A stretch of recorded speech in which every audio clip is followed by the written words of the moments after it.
तुम आइंदा मुझे नहीं बुलाना, ve बिल्कुल नहीं बुलाना, मैं आना बंद कर दूंगा। आज आप फैसला करो कि क्या पाकिस्तान का आइन ऊपर है या कुरान ऊपर है।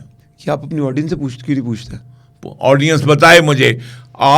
मैं अवामुल नास मुसलमान जो हैं पाकिस्तानी शहरी, उनसे सवाल करता हूं कि वो फैसला करें कि क्या इस मुमलकत खुदादाद में अल्लाह के नबी का लाया हुआ कुरान जो ऊपर है या आइन।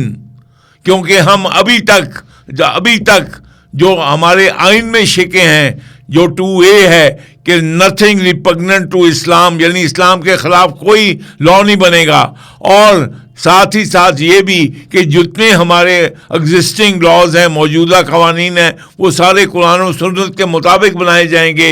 ये जजेस क्यों नहीं बनाते, अदालतें क्यों नहीं बनाती, हुकूमतें क्यों नहीं बनाते, मौलाना क्यों नहीं बनाते।